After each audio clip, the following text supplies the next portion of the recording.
Good evening, Mr. Bond. The world as we knew it has been discontinued. Are you referring to the thing that's just occurred in Lebanon? No, I'm just being kind of sarcastic. A general sweeping statement. Well, it is somewhat true. Um, the the video that I'm making right now called "The God of Technocracy." Yeah.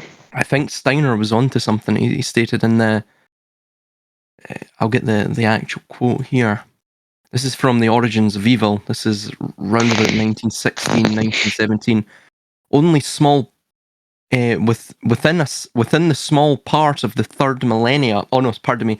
Only a small part of the third millennia will pass when the incarnation of Ahriman will occur in the West. So Yeah. Ahriman is the machine. It is the Yeah. god of technocracy. You know, Yeah. obviously it goes by many names, but this is what they've been working towards essentially. Um, Well, the Homo Deus, the crossover thing, is that seems to be. Does that tie in with the Ahrimanic concept that yeah, it's a hybrid? A hybrid. entirely. Yeah, it's essentially the form, the the fulfillment rather of the Luciferian rebellious spirit that sought to Yeah. transcend beyond the bounds of man himself. Yes. So that's ultimately what they're desirous of. Um, there was something else I was checking out too. If I can find it, put it in my notes.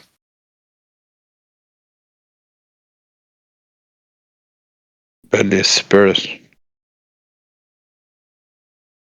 Oh yeah, this is also. I believe this is something that's just it's within the psyche of man. I don't think this isn't necessarily an entity per se, Yeah. but I think that's obviously it doesn't succeed. But the reason for this psychic pull, this desire to bring about what ultimately is the impossible transcendence of man, some sort of other state, a super sensible state, a biodigital state. I think it's to bring about a great reset. That's what maintains the revolutions of the wheel. The dualism Yeah. itself is between the rebel and God. Mm. Um, between the nature of man, between the natural and the unnatural, the machine, the cold, the Ahrimanic or Luciferian. Um, that's what. Oh yes, that was it. Have you ever seen that silent film from 1927 called Metropolis? No, I don't think so, but it's something very familiar. Is there an image from that of a rocket crashing into a moon? No, no, that's a different one. That's from I believe like 13 years back or so. Ah, Um, okay. but yes, it's similar to that in sort of a style. It's from that same period, but Okay. uh, I'll send you it over. Yeah, here we go. This is exactly about what we are discussing right now, and Mm. everything that's essentially going on. Um, But you can kind of feel it now, can't you? Like that we're in the thick of something. Like oh, things are getting absolutely. very syrupy. Like, do you find that? Oh, certainly, yeah. You're essentially in the final years of history. This is the end of history, as Steiner stated, and there's a few Mm. others that stated it as well. You're going into a new epoch. Mm. I think these grander epochs, these grander cycles of civilization, I think they occur within. If you were to look at the zodiacal wheel, every quarter. Mm. So civilization, writing, the Bronze Age, all of that, again, according to official history, that began in the age of Taurus. which is around about 4000 BC or so. It's now ending around about in the age of Aquarius, which would be, I think it's like 3000, 4000 AD. So you've got that general arc. I think that's the sort of arc that we're looking at. Of course, you have the 7 millennia as well. That idea. I think there's something to that too. And this general concept of the marriage between the microchip and our semiconductor with the biological cell. Like, can we speak a little bit about that? Like the human cells, for example, or animal biological cells are sort of things that have their own magnetic or electrical components, microelectrical, shall we say, because there's life and vibration, and they're probably at the atomic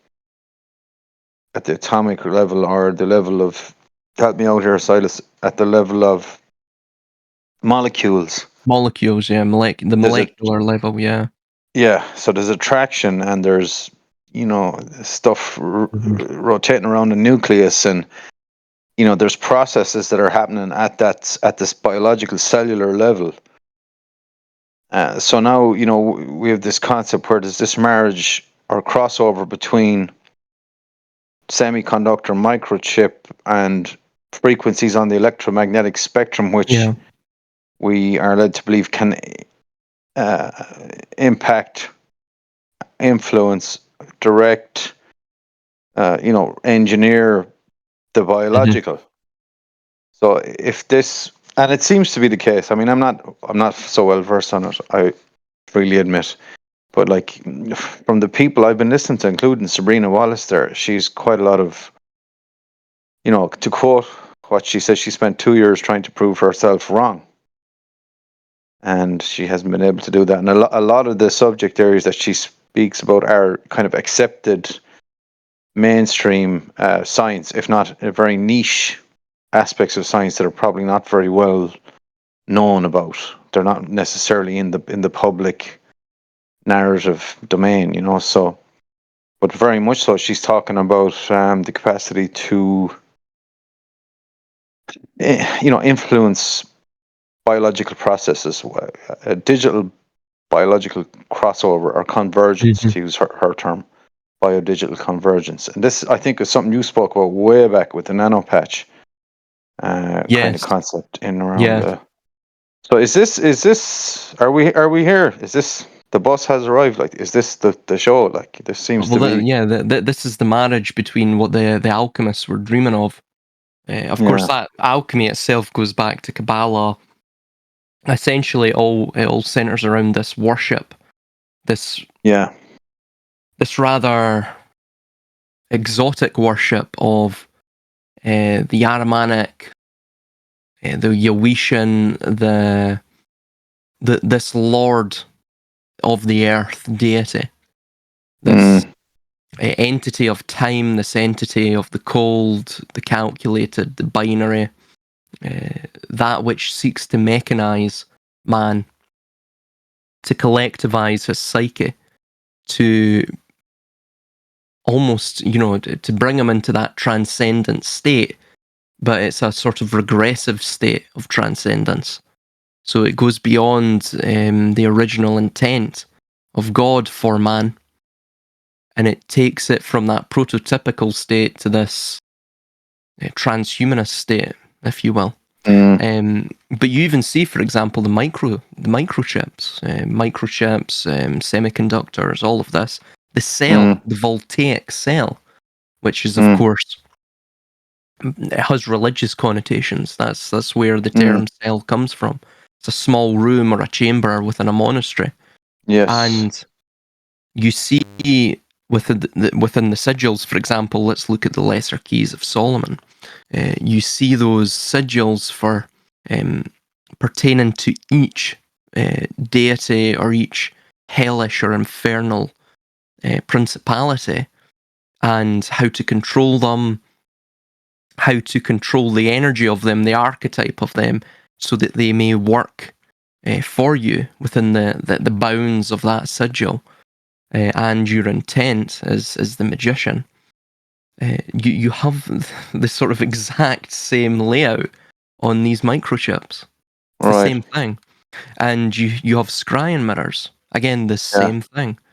Um, I think there's something to that too. And you see the way that social media, of course, the scrying mirror, the screens, the blue light screens, the semiconductors, the microchips, all of this, the look at the effect that it's had on the human psyche. Yeah. It's really brought us into, dare I say, a mechanistic way of thinking, to a point now where people were readily and willingly lining up to take, leaps of faith Yeah. into the market and maelstrom that was quote quote science and or the marriage, the unholy marriage between quote quote science and the political salesman class. Yeah. So I think there's something to all of this. It seems to me to be the marriage of, yeah, I mean, there's no other way of describing it. Magic with a K at the end, and the Kabbalistic eschaton, and essentially modern science, and the technoist scientistic perception that Ahriman or Yaldabaoth, or whatever term we want to use, seeks to foist onto humanity. Mm. That's what it appears to be to me. Yeah, I have an image like of a vast battlefield where there's, mountains and lakes, and it's huge, like, 100 miles across, and there's all these armies are in various stages of conflict and battle, and suddenly a quagmire appears in this middle of this landscape, like a whirlpool of, mud and sand, and it pulls the entire 100-mile wide battlefield down into this spinning vortex of bog, and you know it melts the entire scene, and everything is pulled in. It kind of, this seismic huge force arrives, which just obliterates, as Mike Tyson said memorably, like, Mm-hmm. everybody has plans until they get hit. This thing just hits, and it's a tsunami. It's a total game changer, Mm-hmm. a total paradigm shift. It upsets the apple cart in a just a complete way, and it will call for an absolute, people will have to sit down and renumerate reality, their own consciousness, what society means, what living means, what hope means, what fear means. The whole thing is going to be completely changed, it would seem. And it would seem that it's going to be very difficult for any of us, like, if not impossible, not to be Mm-hmm. affected by it on so many levels. Oh, we're already affected by it. I mean, the reason that they're reshaping society, they're engaged so fervently in social engineering, is because they have to essentially put into place contingency plans, mitigative Mm, strategies of curtailing the psycho-spiritual negative effects it will have, uh, not just within, given, Western societies or particular societies, but across the entire landscape, the psychic landscape of the species. So mm, what we see them doing right now is them preparing the ground for this mm, Ahrimanic incarnation, this Ahrimanic deception, this mm, vast mechanization, inventorization of man, not just man of the world as well. mm, And like the Tower of Babel, eventually they want to bring us into a territory, a new and uncharted frontier, or at least uncharted since their last attempt at this, perhaps, that we all think with one mind. And you see yeah. that within that 1927 movie Metropolis, where Mm, the way it's portrayed the machine and all of the various uniform workers. They're all working tirelessly. They regimented. They don't. They you see the first batch of sacrificees, or those to be sacrificed, the victims. You see them being chucked into the fiery mouth of Moloch. This is the machine, right? And they're unwilling to go in. But then the next batch are the workers, and they're all wearing black, all uniformed, standard clothing, and they're all walking in rank in a regimented way and just falling right in to it. That's exactly what we saw through that event in 2020, beginning, I think it was December 14th, 2020. Which, funnily enough, by the way, the onset of that needlecraft agenda, December 14th, 2020, was the midpoint between the 66 week, I think it was, 66 weeks between the Aleph and Tav eclipses. Just interestingly, so obviously it was 33 weeks in between it. I merely state that just as a sort of strange coincidence, I guess, but yeah, it's exactly what we saw during that time period. And that itself, I think that was the primary reason, amongst other reasons, of course.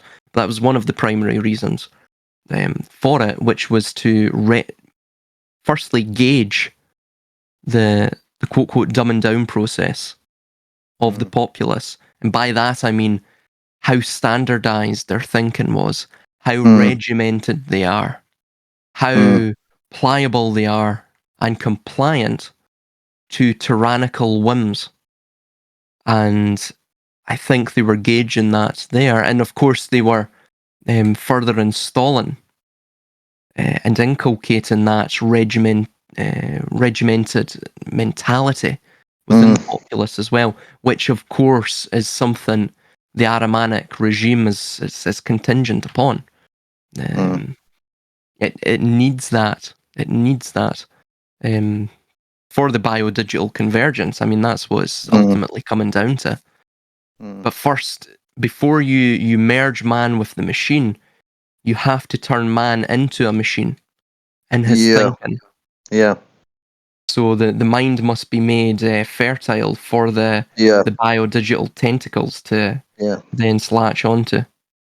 Well, I suppose if the masses are viewing reality through that prism, through this new prism of technology, after a generation or so, ultimately the masses then, to use your kind of language, their mind becomes fertile for that crossover, because that's how they see the world now. They view the world through the tint of those glasses, or through that prism. So without even a convergence, their consciousness is kind of infected by it, and like all of us, it's shaped by it, so to speak. So, we don't kind of remember the old way of thinking. It's kind of, we've already are aligned with this motion. You know what I mean? Our minds think and see in this way increasingly,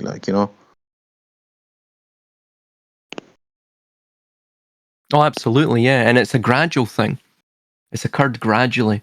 And it's something that's done by osmosis, as opposed to, of course, you have major crises as well that are bringing those are great leap forwards within the agenda. But within the periods between these massive crises, there is respite. But even within the states of respite, there is that continual humming, that of nudging, of gradually bringing people through osmosis into this particular pattern of thinking, into this particular comportment. So everything that we see is to bring us to this final state. The final state, by the way, is essentially the self-extermination of the species. The Yeah. man's biology, the way he thinks, all of it, there's absolutely no way it could survive the absolute violent transition that you would require. Even if they're doing it gradually now, but you would have to eventually, once you want that biodigital convergence, there has to be a violent restructuring of man's psyche, and I don't think man could survive that.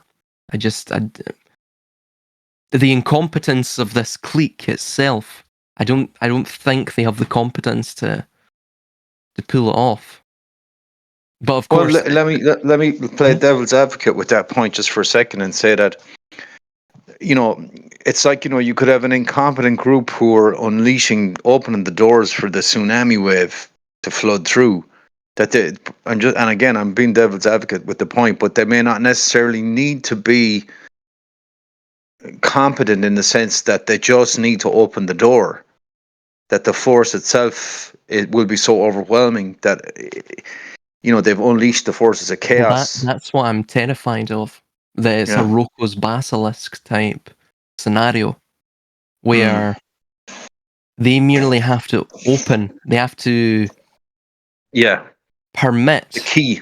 they are the key to Mm. allow the threshold between this world and perhaps another one to Yeah. open, Yeah.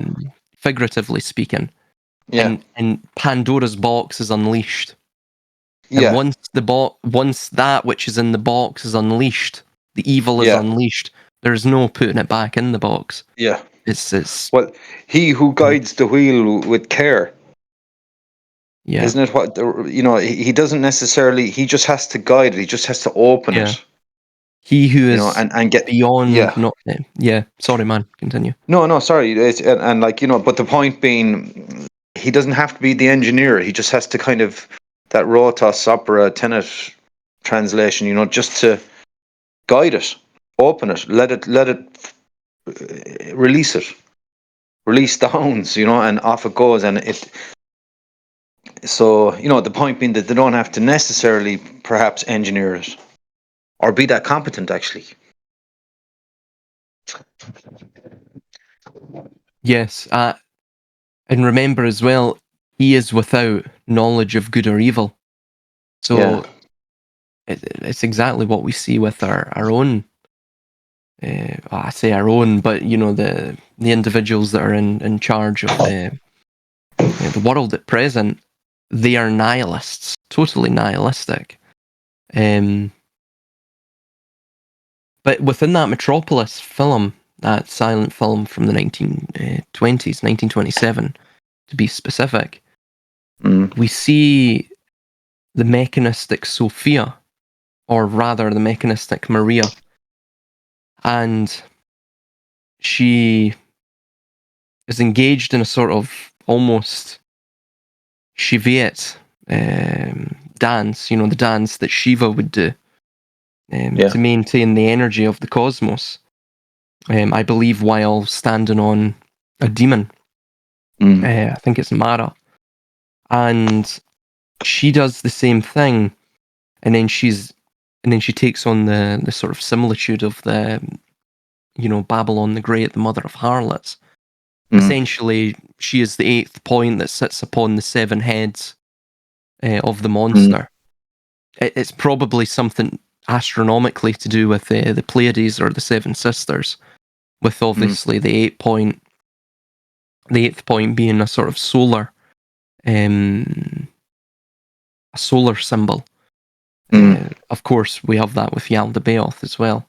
But interestingly, all of the clique, all of the rich and wealthy, they Mm. all there's a scene where they're all they've got their right hand up and they're Yeah. just running towards this this mother of harlots, right? And Mm. praise and reverence of it. Yeah. And it's exactly what you see now. If, of course, that mother of harlots is the symbol of this mechanistic, Ahrimanic deception. Um, where they seek total uniformity, total predictability and Yeah. efficiency. Yeah. But the problem is there is more to life than mere efficiency. There's more to life than power. There's more to life than all of these sort of numerical, quantifiable standards of wealth. Mm. And that is what is at stake. Mm. And it's I mean, you can see it within the political regimes of the West. They've basically turned into economies. That's it. Yeah. You've got governments that don't really care about their own people. Mm. Of course, that's by design, but they don't care about their own people. They're fine with having open borders. Yeah. And the excuse that they give is, well, it's good for the economy. Yeah. But the issue is, of course, there's more to a country than its economy. Yeah. And if a country is merely a geographical expanse that where transactions take place, then you destroy all of the mystical elements that Yeah. go along with the country, which, Yeah. engender patriotism, which provide us a reason to have a country, a reason to live, a purpose, Mm. right? So if you destroy all of that, if you destroy that same mystical quality in human life and attempt to, coldly define it in really constricting terms, Ahrimanic terms, then you Mm. also destroy that purpose for people to live as well. Yeah. Um, But again, just again to play the devil's advocate on that point, I wonder lately if there's not going to be a sort of a counter movement in the culture where people sort of instinctively are aware that there are compressive forces around them and that are threatening their kind of essential core human essence or values, and that somehow they'll band together in a defiant, and not necessarily a kind of paramilitary rebellion as such, but perhaps some sort of a movement of soul, if you will, a soul rebellion where it's they'll sense the machine around them and they'll band together as brothers and sisters, perhaps in some manner, like some sort of a, I don't know how to describe it, but like a mhm. reawakening of togetherness, like, or perhaps a reawakening of nation in the true sense. We are a nation now. That we are the nation of humanity, in defiance of this machine. We are not the machine, and that some sort of a momentum might occur. Perhaps sometimes I think I see little glimpses of it, even in the workforce I'm in at the moment. There's many different countries and nationalities, and there just seems to be this kind of a,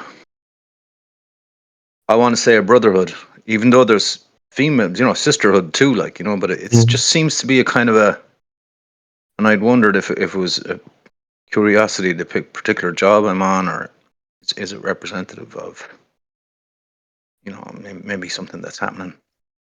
But something I wanted No, to ask you, this a little bit outside the mhm. boxes, if I may, cut across my own point there is, and this might sound like a stupid question, right? But how much do you think this entire machine is dependent on electricity or electrical Extremely, energy? extremely. Electrical energy itself, from an esoteric point of view, is the Y principle. You can see the Mm. pathway of electricity takes the same path as, for example, the tree. Any sort of energetic path takes the same path as Mm. the what's called the Lichtenberg pattern. This Mm. is entirely what they're attempting to capture within, Yeah. for example, silica and everything else that goes into a microchip, Yeah. semiconductor, um, all of the implants that they seek eventually, Mm. um, the biodigital reformation of man. All of Mm. that is based upon electricity. That's Mm. another reason why it's so, easily, uh, it's so easily countered by external forces, not just Yeah. cosmic forces such as solar flares and such, but forces even on here on the ground. I think, see, the issue with electricity is it is constantly, to control it is very difficult. Even, for example, with data centers, they have to be kept at a constant. There can't be any fluctuation at all, not just in the temperature, but within the actual constancy of voltage. Any at all will cause loss within the system. So it's, informational loss. If you have informational loss, and your entire system is built on information, and the containment, the centralization of information, the controlling of it, and you have these informational machines which are now human beings. I mean, if you can't maintain that control of the informational system, the data centers, the electricity, the grid, all of this, the system it will die a death overnight because it's so brittle, it's so inflexible. Like, it's not very adaptable. It seems like the entire like data system and internet and the exchange of information. Ahriman himself, God love him, is actually dependent on electrical power. Yeah. Seems obvious to say it, but it's like until you say it, you kind of go, well, is that true? And it would seem to be true that the Achilles heel of the entire apparatus is its capacity to access, avail of, control electrical power, because none of the machine can function without it. Well, the machine itself is a projection of an illusion. Okay. That's exactly what all of these telecommunication or informational systems are. What you see with, for example, on the screens that we see right now, they provide the illusion of movement through essentially, of course, imperceptible to us, obviously the refresh rate of the pixels on the screen, which are just small, again, cells of light that are acting in unison, that provide that illusion. Yes. If half of the cells on the screen go, then the illusion breaks. Hell, if even a quarter of the cells go, the illusion breaks. Becomes uncomfortable, annoying, really. You don't use the screen. It's the same thing with the data centers. They're like pixels upon the illusion of this system, the screen of illusion of this system. And following on from the point, do you think it's worth kind of inquiring as to the possibility that some aspect of the screen, this movement toward green energy in inverted commas, solar panels or windmills or whatever you're having yourself, battery cars, is a kind of stealth way to proxy control electrical power? Yes. Yep. Yeah. That's exactly the reason for it. And as well, I mean, you even see it with electric cars. Lithium. The reason they're using lithium, all of these various rare minerals, rare earth minerals like cobalt as well, is, well, firstly, I mean, you need to use them in some of these electric cars. Just have to use. It has to use those rare earth minerals within its mechanisms. What we see as well with solar, photovoltaic cells that make up solar panels, is that they also have to go through a very intense process, which creates a lot of toxic waste. So again, it's sort of set up to be monopolized by large companies. Yeah. And I think partly that's by design, and partly that's just convenient for them. It's a sort of happy accident that it's turned out that way. But yes, absolutely, it allows them to monopolize the electrical grid. It allows them to monopolize total control of it.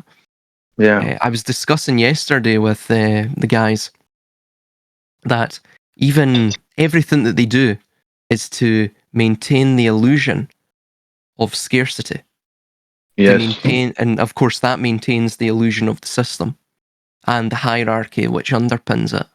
So the reason one can't just buy a plot of land and establish a, a 7-bedroom house on it if Mm. they have the corresponding aptitudes in construction to do so is Mm. because of planning permission and the bureaucratic red tape that surrounds it. Mm. So again, it's the obstacles Mm. that are constantly pushing the way of people, Mm. and that's what this system seeks to do. The obstacles are like the pen, the corralment, Mm. the funnel, if you will, that corrals the cattle into the pen. That's what bureaucracy acts like. Mm. But the problem is, too much bureaucracy uh, essentially constricts and communicates to the herd that there's no way out. You Yes. always have to have a source of release valve, Mm. a visible release valve Mm. that's uh, visible to the herd, that they Mm. see, well, there's a way, I can get out that way, and perhaps it's an illusion itself. But this is something Sun Tzu stated. Um, Individuals that are on desperate ground, that have no other way, retreat is no option. They will fight 10 times harder. And Yeah. of course, they'll inflict casualties upon your army if you Yeah. face them Yeah. at a greater degree than if, per se, you gave them an outlet, a way to exfiltrate from the battlefield. Yeah. Um, Perhaps that's an illusion itself. You allow them to exfiltrate so far away from the battlefield, then you spring an ambush on them or something. But anyway, the point being, I think this system, the bureaucracy is getting to such a degree that um, people are beginning to become claustrophobic of it. Yeah. I think, and hopefully something triggers. We can only hope. Yeah. Um, I dare say it will. I mean, all forces exist in balance at some point. So I dare say there'll be the human spirit will react at some point in time, and it'll sense the threat, like the herd of horses sense the tiger or whatever. It's like an instinctive sense of threat. You know what I mean? So that they'll react and circle the wagon, so to speak. But how that will manifest remains to be seen. But you know, like I caused lately to work in power station, electrical power station, and it just struck me, like, the raw material to get the turbine spinning, the main Mm-hmm. turbine in the power station, is like a steam turbine, or Yeah. actually we're using aircraft engines at the moment. But like for those turbines to turn, you need to either burn coal or oil or kerosene. So you're taking the raw material to make your electricity is coming out of Mother Earth, but it's Mm-hmm. it's it's the compressed material from destroyed worlds, if you will. Do you know what I mean? Like oil, for Mm-hmm. example, or coal. It's compressed organic matter that's been. But it seems then it's also finite, But then perhaps you could say, well, maybe not the case with nuclear energy, which might give you indefinite. But even still, you're reliant on uranium, or you're reliant on sort of mineral resources to get the reaction going, or whatever, that come from Mother Earth. So it just seems to be sort of ironic kind of in a sense that the creation that is the world ends up providing the raw fuel to create this dominant class, this ascendant dark masters, have sort of perverted this raw energy.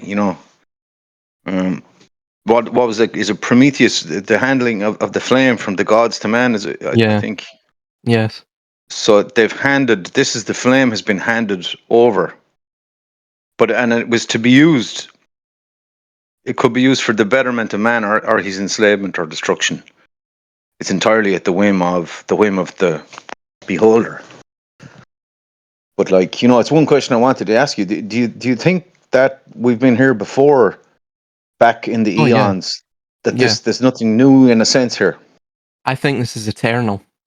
Obviously, I Oh, have okay. no way to prove that, but I think this cycle is eternal. I think the world has probably always been here. Yeah. I don't even think you could put an age onto the world. How Yeah. old this process is. Mm. Um, I think it's largely a psychic process, and I Mm. think it's nature's way psychically of maintaining homeostasis. So I think what we're going through right now is the negating principle within the Yeah. negative feedback loop, which Mm. ensures that we do not diverge. Um, Right. we don't diverge from the natural order of things. So it's a Yeah. sort of failsafe. So we don't transcend, so it's like the moth to the flame. Yeah. The moth to the flame is drawn to the flame. Mm. I don't know why. Perhaps it believes, it provides it pleasure on the journey to the flame. Perhaps the flame itself is pleasurable once it's reached by the moth. Mm. Who knows? But like that, once we reach that flame itself, like Icarus, we immolate. We believe we Mm. can control it. We can't.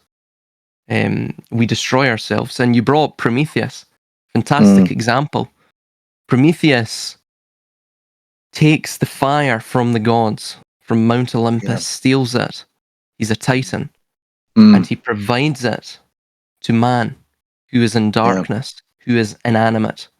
So Mm. that fire, of course, metaphorically, is the spark of, The light the light, the metaphysical spark and the that's within Masonic, us. light, the Luciferic light, perhaps. No. Absolutely, yes. So prior that we were in darkness, we were the blind ones, Mm. and then the light came forth. It descended down into the sort of shadowy recesses that was our inanimate psyche, Mm. and brought it animation. However, what happened to Prometheus? Well, if memory serves me correctly, he was chained to a mountain. I forget what, Mount Parnassus, I believe it might have been, and Zeus punished him by sending forth an eagle, which would eat Prometheus, disembowel him essentially, and put him through all that suffering and pain, and eat him. And after it was finished with its feast and Prometheus died, he would regenerate and he would revive, all only to go through the thing once more. So Mm. Prometheus is us, essentially. Yeah. It is us who seek to be like the gods, and in our folly, we consistently put ourselves through this sort of self-destructive process, and the self-destructive process is what regenerates, revivifies our state, only to then do it once more because of, I don't know, some form of amnesia that we seem to have after every grand epoch. So to kind So of summarize that, basically, we get, as they might say in the army, a rush of shit to the brain, and we decide, you know what, let's just use this energy or this knowledge to make ourselves into gods, and everyone yeah, goes, yeah, that's a great idea, let's go for it, and then we go for it, Then about 3/4 of the way through the process, we realize we've made a complete cock up of the whole thing, and everything's caving in on top of us, and we've Well, that's the thing. awakened.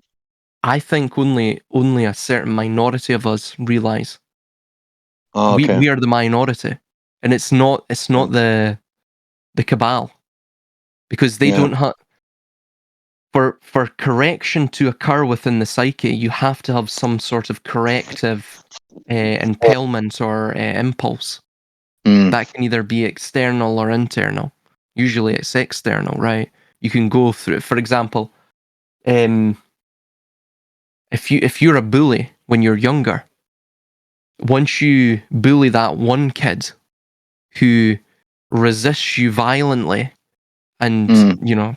gives you a hiding, essentially, Mm. you're then compelled by that corrective action taken by the other kid against you. Your behavior is then compelled to not do that because, of course, the hubris that you had, the illusion that you had of your own self and your own, physical prowess has been shattered. Mm. The cabal the cabal have no corrective measures like that, nothing that grounds them. So they Mm. just continue down the path of least resistance. In fact, they do Mm. it more fervently than anyone. Mm. Mm. Um, that's what's quite ironic about this entire thing. They would see us as all sorts of, the degenerates, Yeah. the useless class, Yeah. but it is them who are essentially like Dr. Faust, Mm. rushing headlong into their own destruction, into the fire. Mm. Mm. Um, so there is no way there's no reverse gear on this. You Yes. can't, because the people who see this for what it is, they largely have no power. Yeah. Um, so the path of least resistance will always be ventured. Mm. It's just it's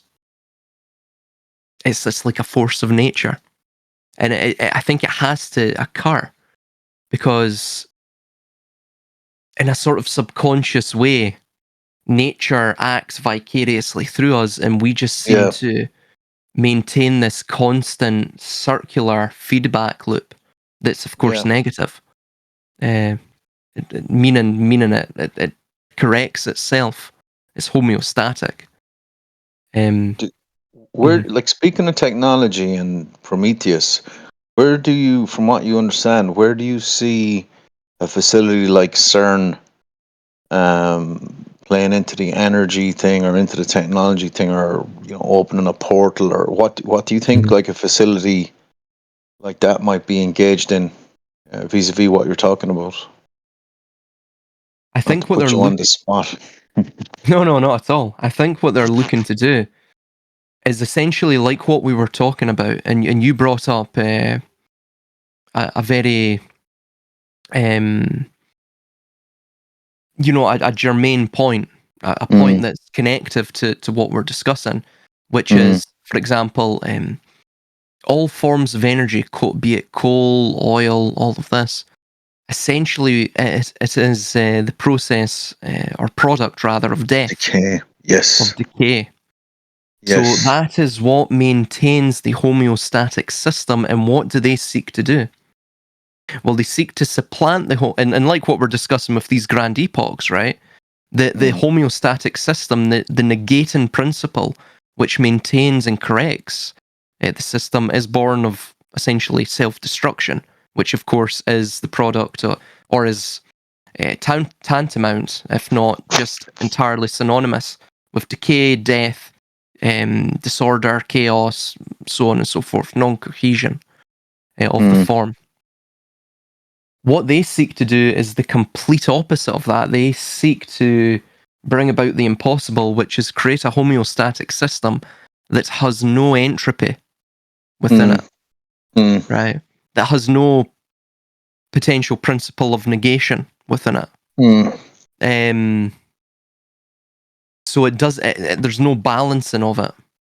The balance in itself comes from the lack of analogous elements within it, the lack Yeah. of the lack of variation within it. Variation from the Yeah. human actors. So It's ironically inherently unstable because of the yeah, fact that it's got that monolithic, yeah, yeah, singularity about it. It's just totally imbalanced. It's just the seesaw. All the weights on one side of the seesaw, as such. So it is a death impulse, kind of, in a sense, isn't it? absolutely. Yeah, but they don't see it like that. They Yeah. they see they see homeostasis as a very one-dimensional concept. So they see Mm, it as, well, we cannot have it. They're absolutists in that sense. They mm, can't. Well, it's homeostatic. It's also poetic. So therefore, uh, the only benefit that could have to us, to the Cabal, is that we maintain our, we become immortal. Um, we perpetuate our own power. It becomes, a persistent universal force through biodigital means. And they don't understand that entropy is required, I yeah. think, within systems of negative feedback. Or Uh, they do, and they're trying to subvert that energy or rewire it, or loop it into some other. I remember someone telling me the black magic thing one time was that if you put a curse on someone, like the natural karmic rebound comes back at you from the universe because you wished evil on someone. But the black magic was to root that karmic rebound away from you and onto some other innocent party, so that you kind of walked karmically free. But the point I'm trying to make is that, tying in with your point there, that they're trying to, perhaps they do understand there's an exhaust pipe somewhere with all this stuff, but it just has to be rerouted onto something else or someone else or some other perhaps innocent party or whatever. That they're trying to fundamentally re-engineer how things happen, if you know what I mean. well, I think that ties in with what they're attempting to do with CERN. Right. If we understand, even on the, again, officially with CERN, Mm, and it seems to be apparent because we see the statue at the front of CERN, the mm, Shiva, dancing Shiva mm. statue, that is entirely a symbol of cosmic rebalancing and the maintaining of the homeostatic system that is the cosmos. Not just psychically, in terms of matter or physically, but of course mentally as well.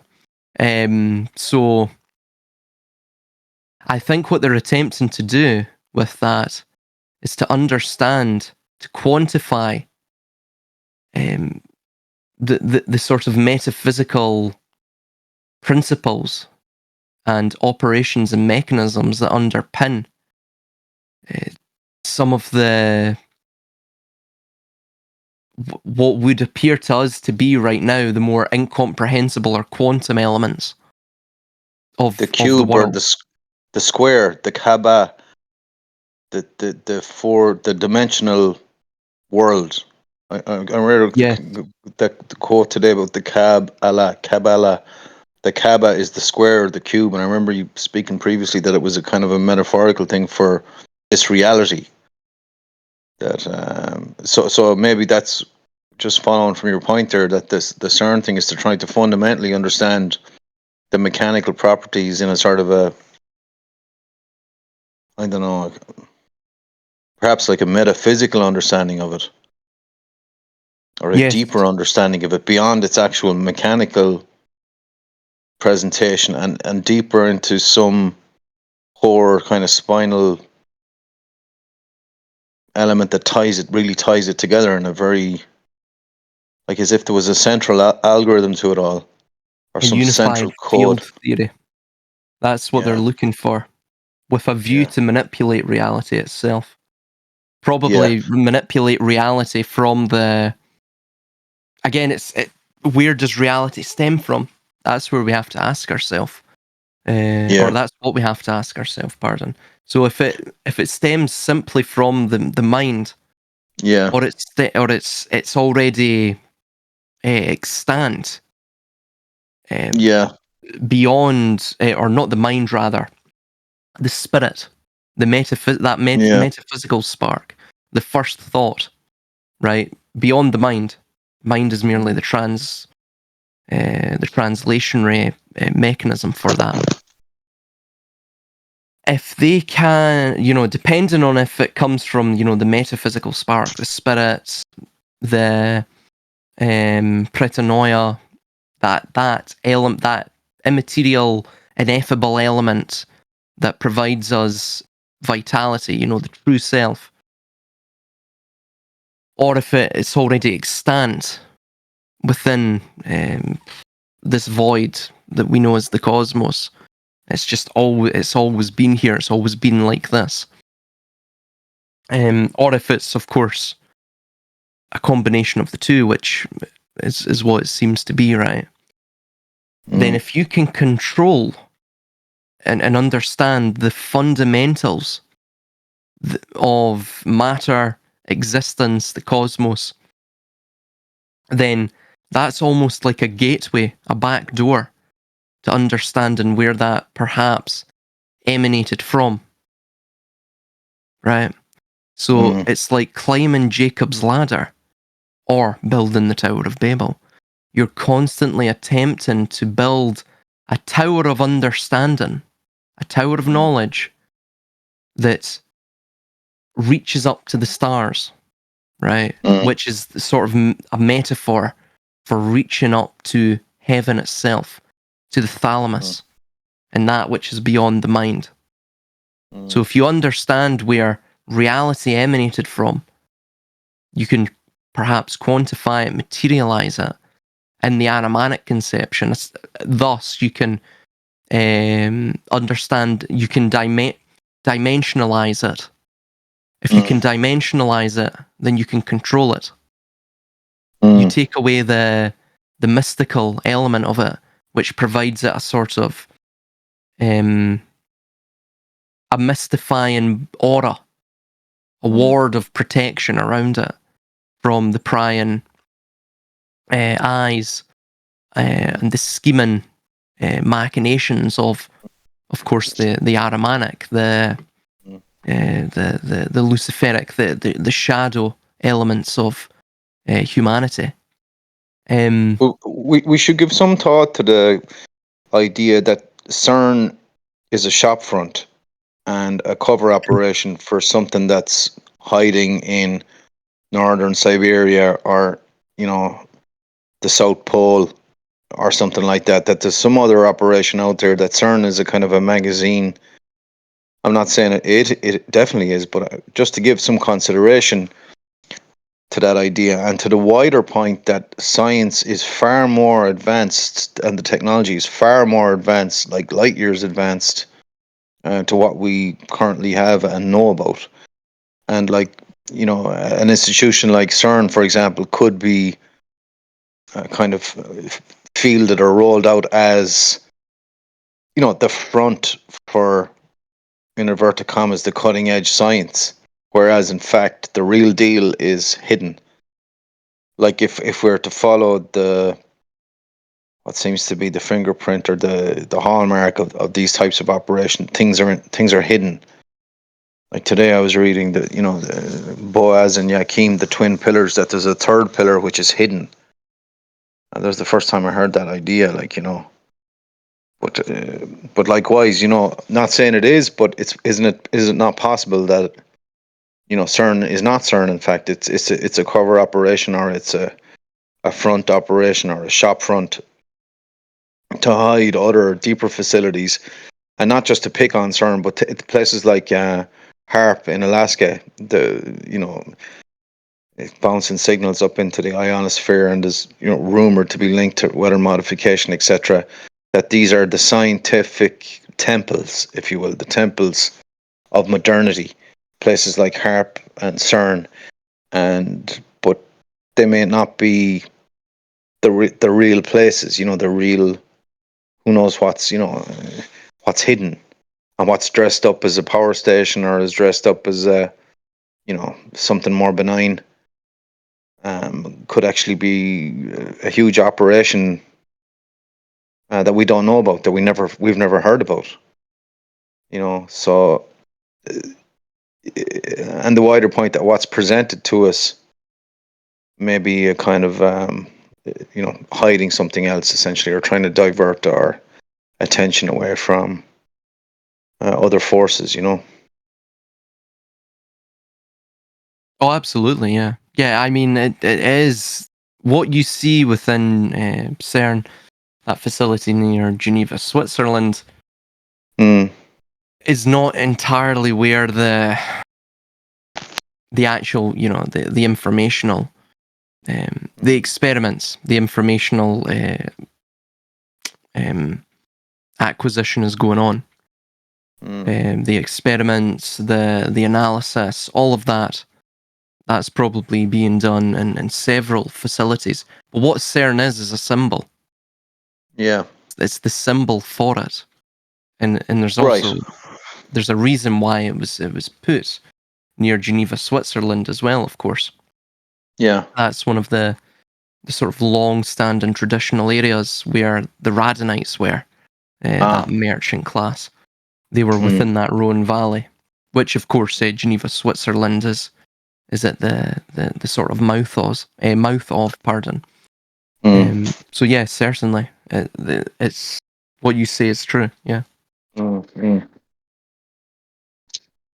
just Also, speaking of as electrical power, I'm just boiling the kettle here, making a cup of tea. also as well, CERN is a. It's not just that facility in Geneva, Yeah. Switzerland.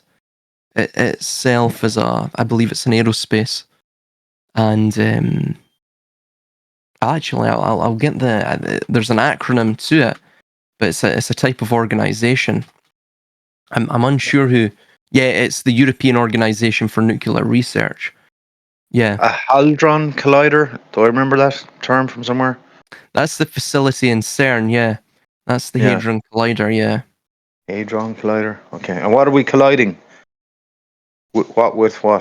subatomic particles, exotic particles, gluons, and essentially everything from there up. That is Right. what's been. Uh, Gluons are sort of theoretical particles, I believe, that they believe um, provide cohesion to the structure of the universe. They they're almost like a particle adhesive, which keeps all Right. matter um, whole, if you will. Right. Well, let's just hope they don't hit the wrong button down there. Let's hope, yeah. But it brings like the point that the scientific class and the priest, the scientist priest, like you can imagine you and I are at the cutting edge of some Mm-hmm. bizarre kind of technological experiment, like, and we happen across something, and we happen across something big, like that's never been seen before. We discover something that's at the core of nature, a kind of a secret, something that was hidden or never was understood, and suddenly we discover it, and it has the power to change things drastically, like possibly for mankind, for whatever.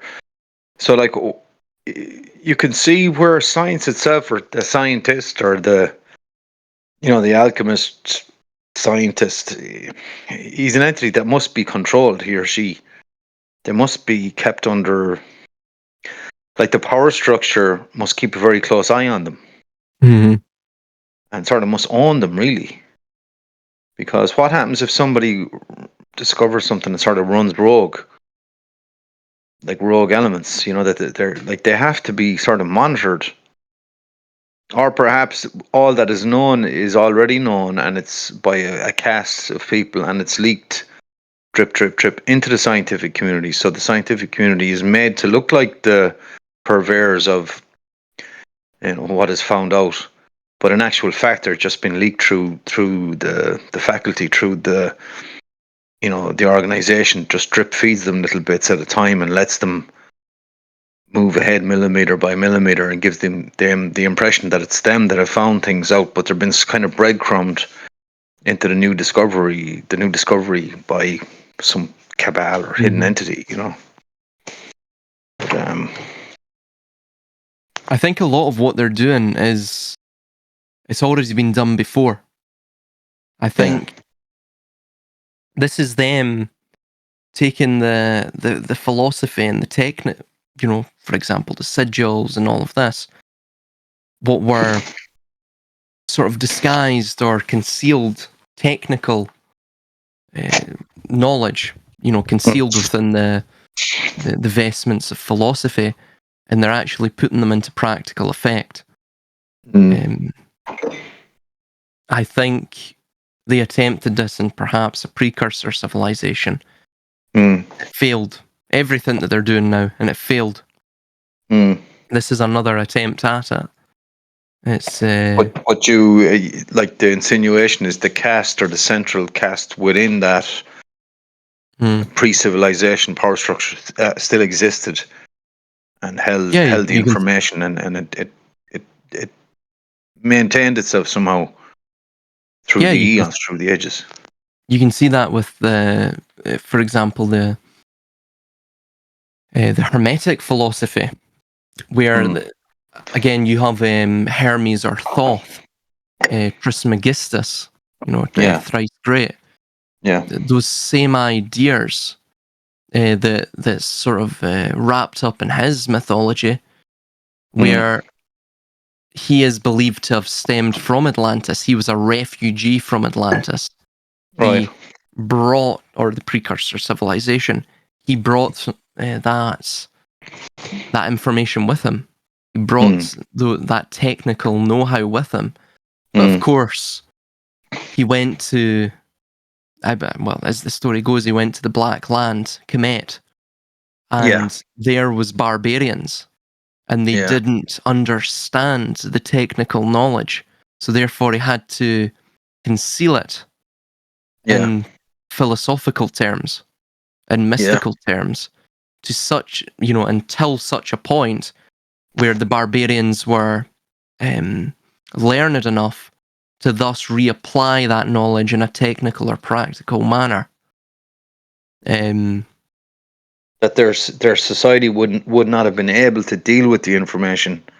No, they wouldn't have been wise enough to apply it, sort of thing.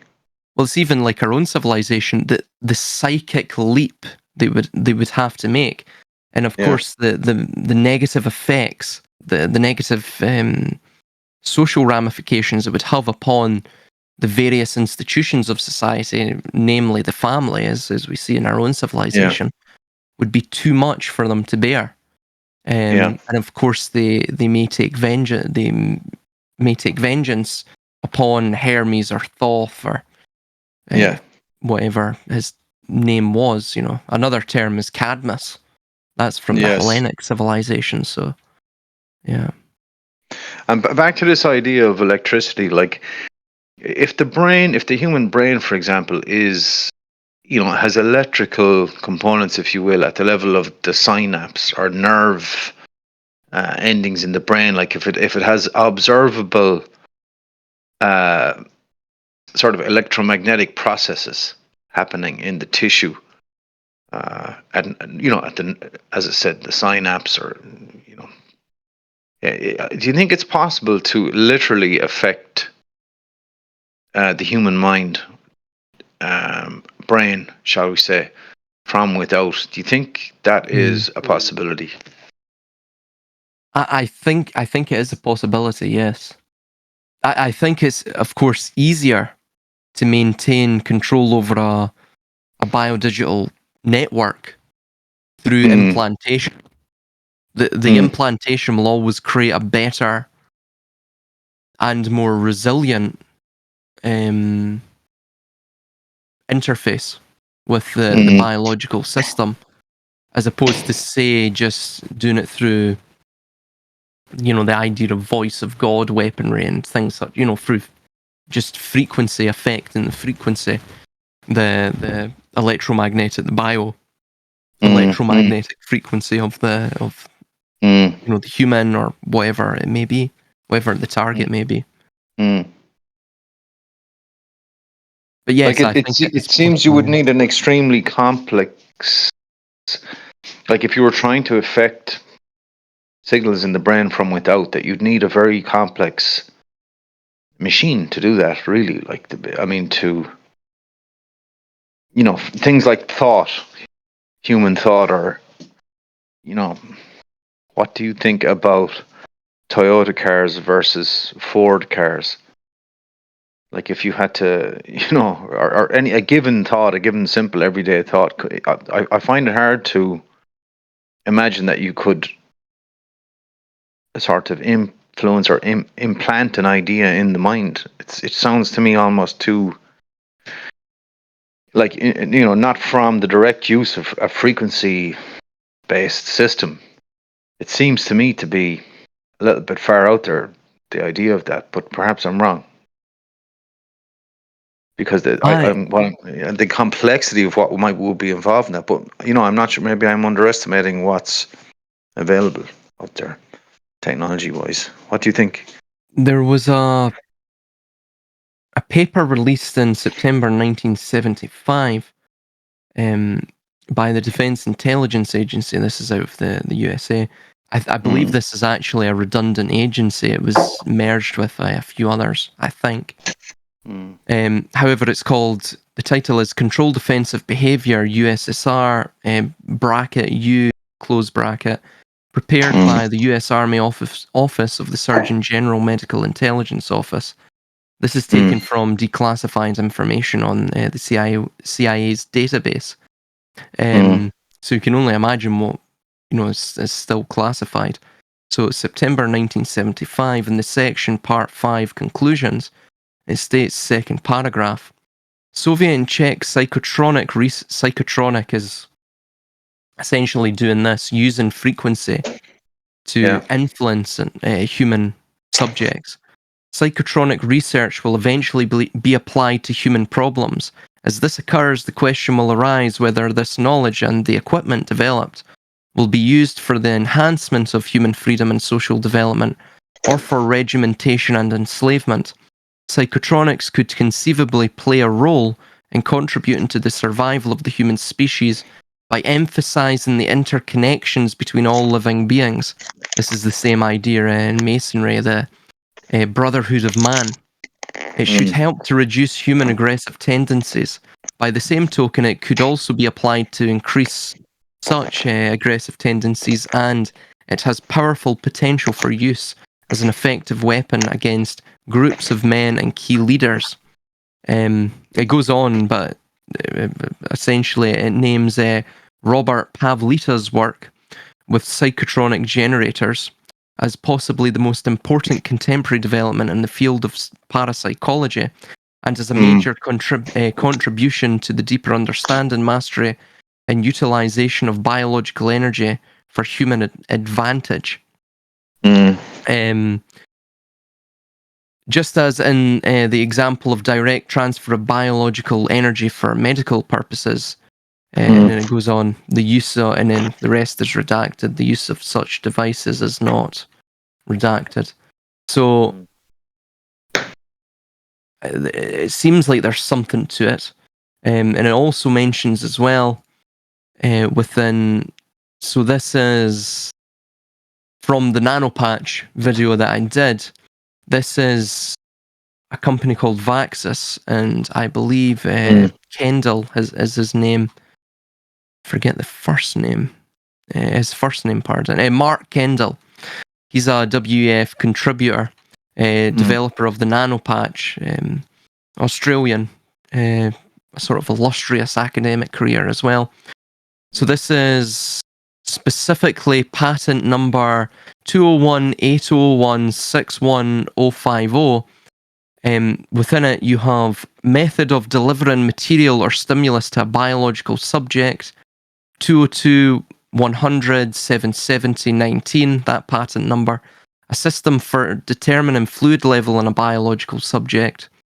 I won't mention the patents anymore, but microprojection arrays with enhanced skin-penetrating properties and methods thereof. Actuator system, that's actually, you know, and providing the stimulus, if you will, translating the energy into either kinetic or electrical energy to provide that stimulus to the biological subject. Analyte detection system, measurement system. The measurement system itself is this. It's what the cyberneticists were calling the sense organ, the artificial sense organ, the sensory apparatus of the device. So yeah, I mean, it's all there. And of course, this interfaces with, it's compatible, and it interfaces with Luciferase technology as well, which acts on similar principles. So yeah, I personally think it will be a biodigital implantation of something, whatever that may be. Yeah, but like this, Mhm. from my understanding of this technology, like when you say a biodigital implant, like from what I understand, it's possible now to manipulate and utilize existing elements within the human body that are already present within your body and energize them or stimulate them or engineer them to, work to your own design from without. So for example, the processes that might, how protein or, various biological systems move around your body to carry information from A to B, or to carry, blood cells or oxygen or whatever it is, that all of these systems have an electromagnetic and electrochemical kind of fingerprint and hallmark, and they have a way of operating that can be read from without and can be manipulated from without. So like you may not even perhaps need the sensor. You can build the machine in the body. You can build a nano machine in the body using the existing biological components, perhaps backed up by other materials that can be deposited in the environment. And this is into our ideas with these heavy metals being deposited in the air, in dust, in the food supply, in the soil, in water. So all this stuff's around. So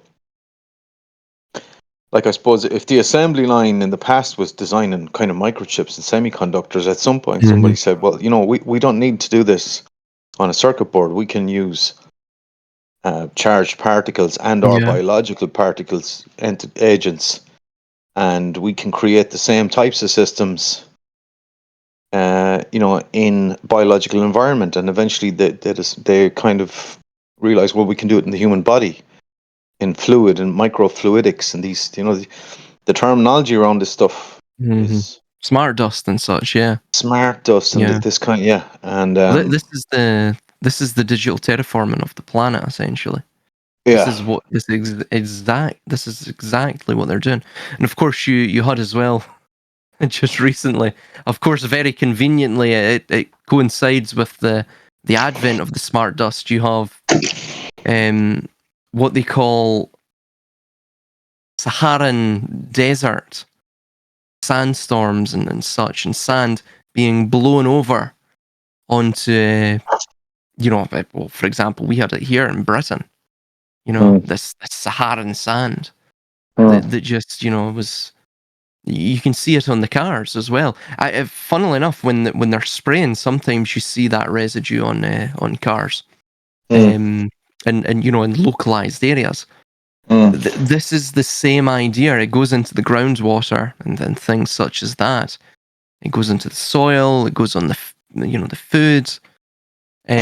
So in any way that they can, they're attempting to infiltrate not just the environment, but also by infiltrating the environment, they consequently can infiltrate the biological system. Yeah. I tend to think it less.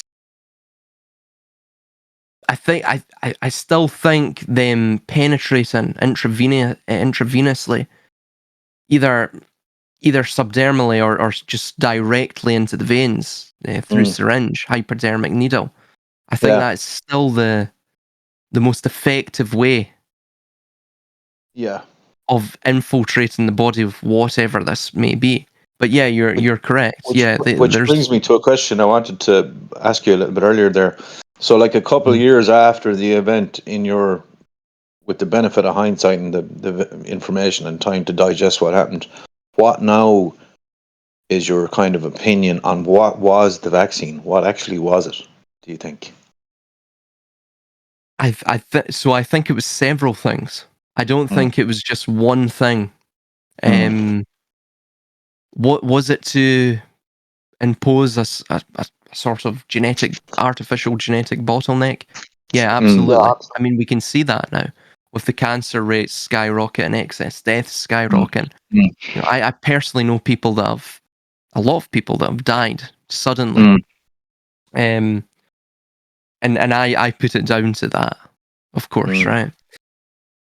However, I also think there's something to it regarding these towers and what they were mm, putting up. Um, mm, while we were all in a under global house arrest. mm, And I think they were like they're digitally terraforming the environment. Because remember, the Internet of all things, as Harari states, it's not just to become a platform by which just humanity will be merged to it and then inventorized and digitally surveilled through it. It's also something where the entire planet, every element of the planet will be inventorized mm, digitally and merged mm, to it.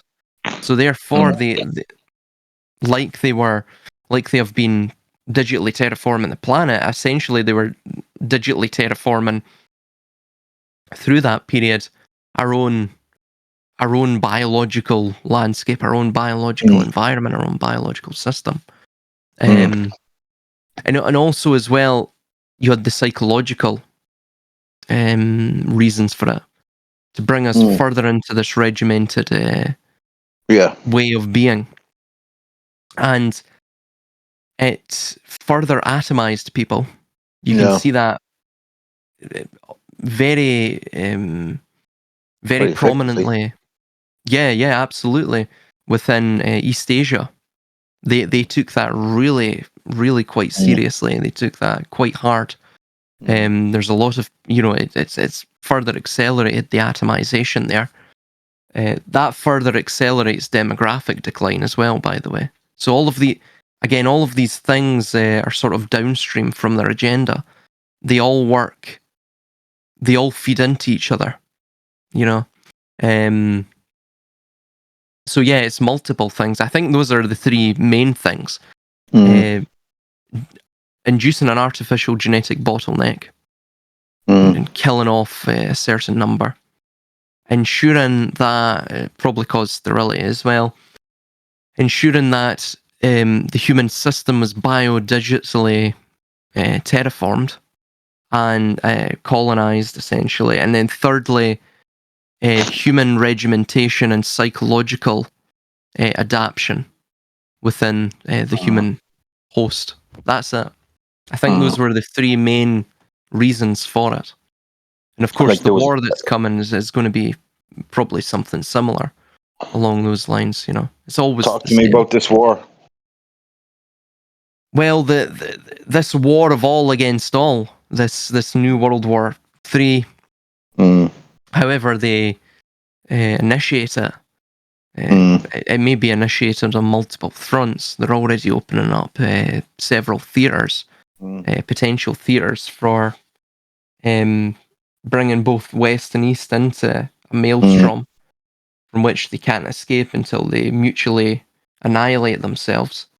Um, mm, I think that it's the same reasons for it: human regimentation, mm, um, the terraforming, the digital terraforming of society and humanity. That will come on the back of that through a war.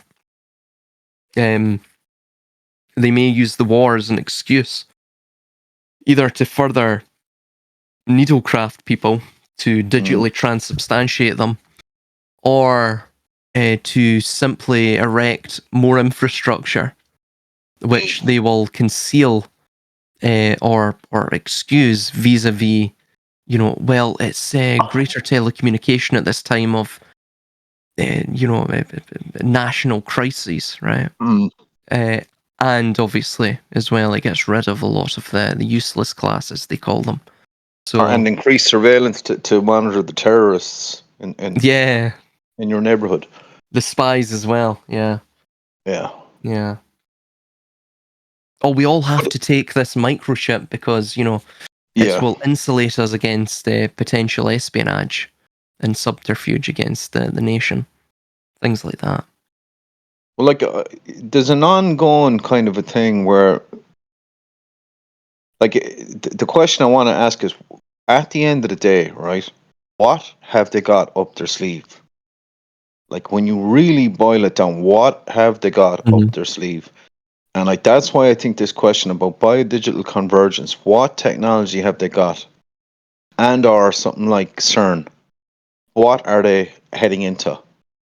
Like, what's the hard, tangible, the nuts and bolts of what they have? Because there's no smoke without fire, like, and we're seeing an awful lot of smoke. But like, in my kind of gut tells me that a lot of the smoke is to divert attention away from what they actually have up their sleeve, because they need the element of surprise, or they need to hoodwink or kind of, move the masses slowly toward where they want them to be, because they don't want to kind of startle them or frighten them or trigger them, or kind of, they need them sleepwalking into this new reality. Like, so to me, like, when, like, for example, I was listening to Israel Diego on YouTube recently, just today and the last couple of days, and he's been, he talks about iPad Go 2 and the signs and symbols, and the Trump stuff and Oasis and La Palma, and these signs of the coming deluge and the flood. And like, there's a part of my head that's gone, yeah, that's all very, very interesting, but I want to know, what have they got? And it's a similar thing with the World War III sort of narrative, Russia, Ukraine, NATO, what's China doing, what's happening over in the Black Sea, and what's kicking off in the Middle East with Israel, all this kind of caper. Like, it's like, fine, yeah, park that for a minute. What have they got? Like, what have they got? You know what I mean? It's like, we've had world wars in the past, but it seems that all of what's happening with these various circuses are I just have a sense they're designed to divert attention from what they actually have up their sleeve. And as you say, Ahriman and even a lot of the occult type narrative and occult kind of understanding is like I get it, and I understand how it underpins and is interlinked with the technology, and is a mirror, sort of as above so below, with the technology. But at the same time, I think some of, it takes a little bit away from the concrete here and now of what have they got up their sleeve, if you know what I mean. Would you take that as a kind of a fair point, or? Yeah, I mean, I accept that. Yeah, I accept that. I think it all boils down to, in its most simplest and fundamental sense, Mm, it is power and the perpetuation of power, and that's it. It's yeah, yeah. power. It's its primary ideology, Mm, like the cancer cell, and its primary ideology is pardon me, the infinite growth of yeah. its own sense of self, of its own form. Mm, And power seeks to centralize all power unto itself. mm. So that's what you will all. That is the path of least resistance for power. But And does for it follow then that the individual then can only understand these times and this world in terms of power?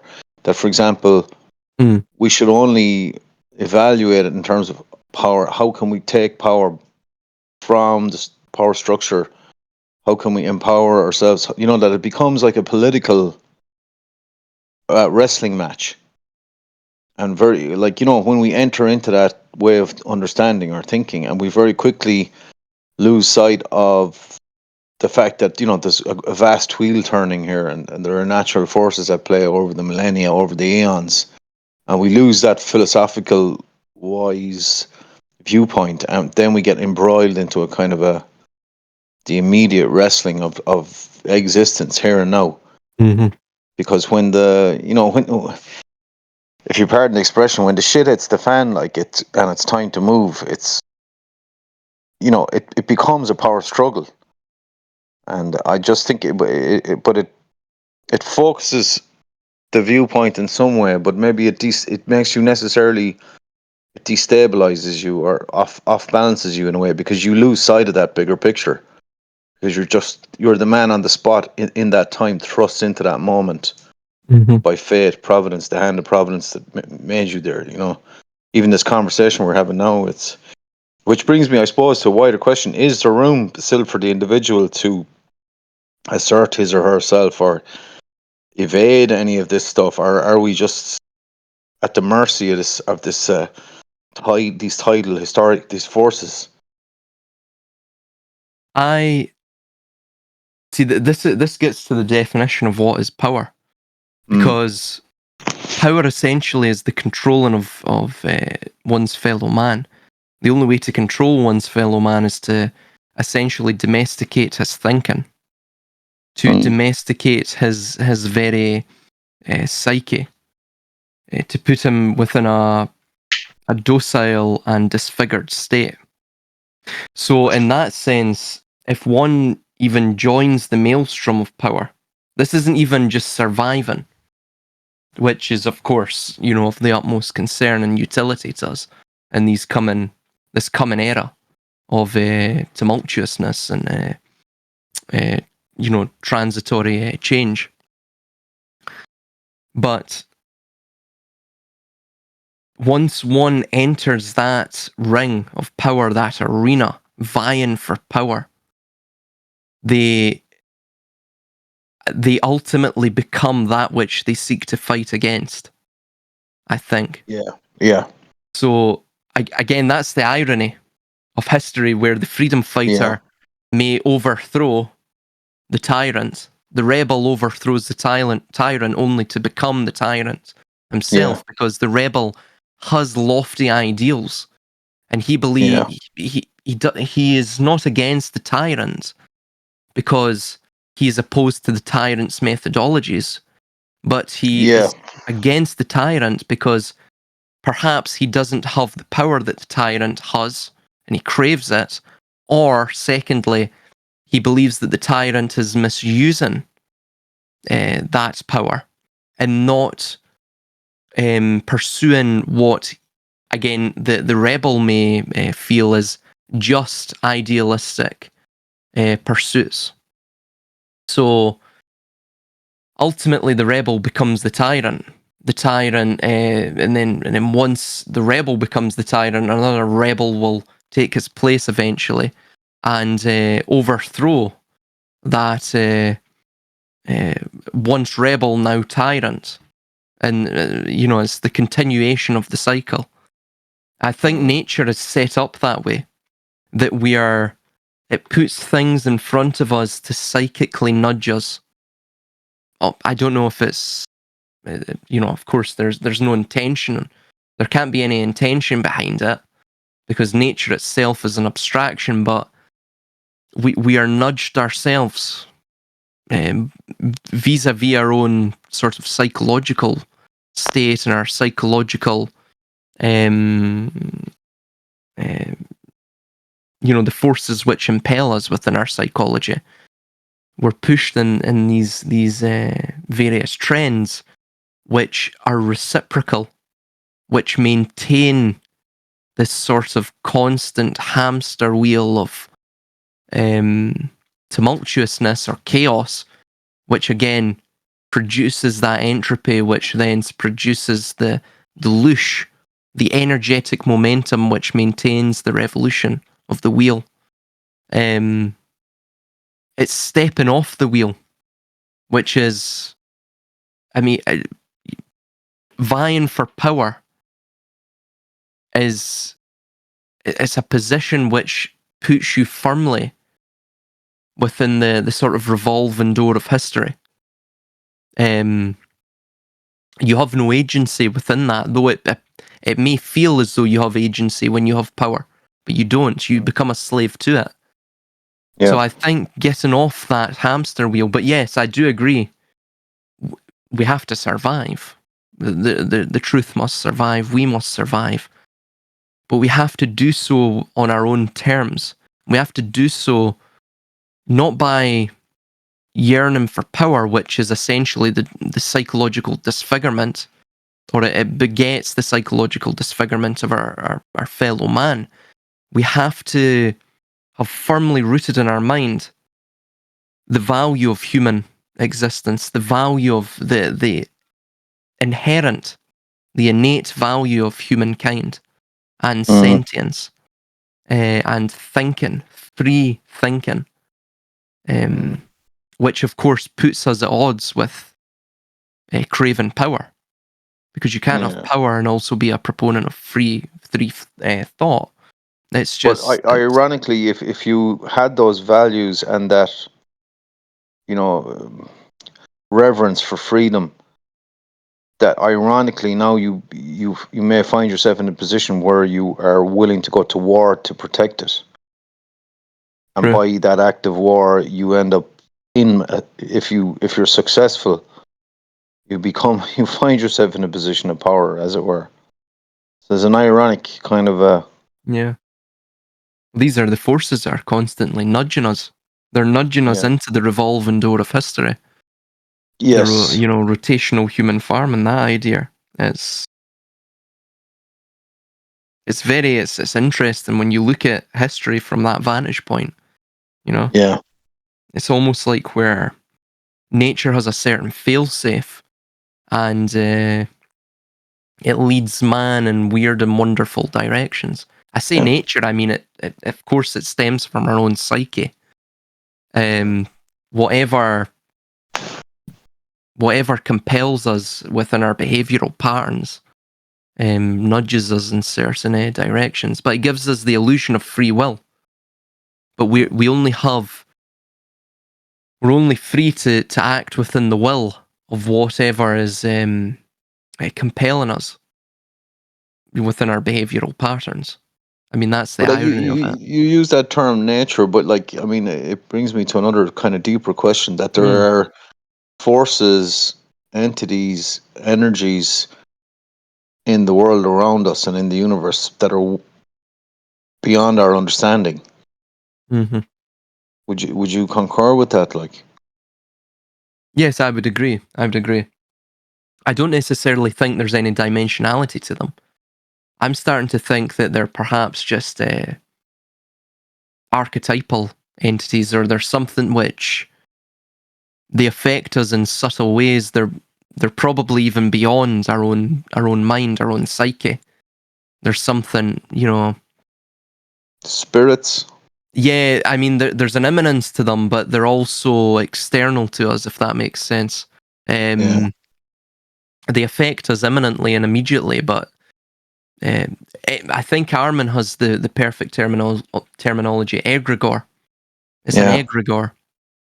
It's an egregore of the Yeah. mind. If it's again, it's like Plato's cave. It's the projections that are the shadow projections that are cast upon the cave wall. If we understand that the shadow itself require its prerequisite for existence is light, because light is the only thing which can cast a shadow. Of course, the refraction or obfuscation of light around an obstacle or an object is what provides the shadow any form or shape or tangibility, I guess. Then, if we understand the spirit to be the light, then the shadows themselves are the archetypes, the artificial personas, the artificial egos that are conjured within the mind. They are the demons, if you will, that we fight with constantly.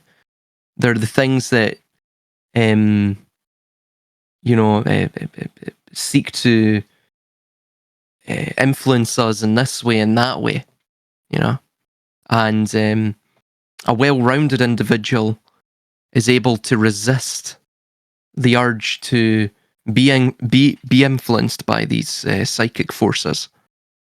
But yeah, I do agree. There are things beyond our comprehension. I mean, the way I'm describing it as well is probably not correct.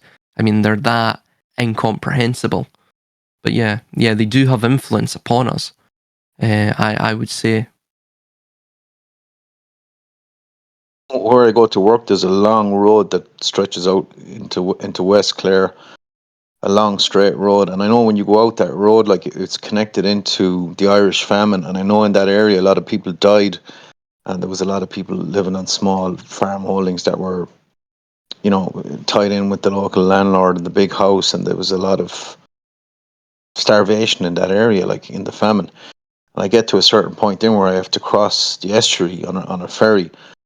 And when I'm on the ferry, I look out over the waters of the Shannon, and I get this very subtle feeling off those waters that I have to sort of concentrate to feel it. Like it's effervescent. I can sense it around me, but I'm not conscious of it unless I make myself tune into it and try and feel it. It's like a wispy, half-seen, smoky thing that's almost disappears as soon as you look at it. But if you tune yourself in, you can kind of sort of feel it in a very sensitive type way. Just at the estuary, but also on the drive out on that long road. That road has a particular feeling, similar, effervescent, wispy, barely tangible feeling that is quite dark, and I connect it into that part of history. So these feelings are in these areas that are just, you know, they're just out of reach of touch, and they're subterranean and, as I say, or effervescent. And when I get to my job, then where the power station is, the power station itself inside the station was built like, you know, 1969. And it's a behemoth. I've never seen anything as complex internally in terms of machines, pipeworks, panels. You know, it's a vast structure inside. It could be 6 or 7 stories high with just, there's turbines, there's oil burners, there's just. But when I'm in there, what I Mm-hmm. notice is I get that same effervescent feeling of a sense of something in there, but it's quite dark, but not in an evil way, but quite kind of dark sense I get in there. And I had wondered when I asked you that question about electricity, if, and you know, I'm interested in this idea about artifacts around these forces. What's happening in the sidelines, in the shadows? Is there unpredictable stuff that are artifacts, like in the computer game? You know, you have artifacts at the edge of the graphics sometimes that perhaps the computer programmer didn't quite intend, but it's whatever, a clash of graphics, or perhaps the viewer, it makes, you know, it looks strange. But like when I walk close by the power station, or even in the door for a look, and I see this obsolete equipment, and, you know, as I say, huge pipes and all sorts of heavily industrial components and machines, that I get this sense that when you generate that kind of current or power, you you may open up some sort of a Mm-hmm. portal somewhere, and some sort of an energy bleeds in. Or like that long road that leads back into West Clare, you know, when you have that many people who are starving, that something bleeds through that trauma into the landscape. Or perhaps when I crossed that estuary, you know, perhaps it was a sacrificial place, or a place of harvest for fishing, or whatever. For maybe perhaps it was a place that was important to the Druids or the ancient cultures in Ireland, and I can kind of pick up on it, like, you know, for a split second. Like a very subtle thing now, when I say pick up, I don't mean I'm seeing anything. It's like No, it's like extremely echoes. You can echo. feel Yeah, it like in a the. distant echo Yeah. that you actually have to get your head in the right space to sense it. consciously I sense it. I felt it as well when I was those 12 o'clock hills. And I went all Yeah. about there, and I went into the it felt to me like very old. There was moss growing everywhere. It felt very like ancient woodlands, and Mm. it's very. There's something menacing about it. I don't know if it was I was on my own, and I'm Yeah. in a sort of strange land, or Mm. not so strange really. Felt very much like Scotland, but you could feel it as well. I was on the Famine Road. You could Yeah. feel that as well. There's a certain um,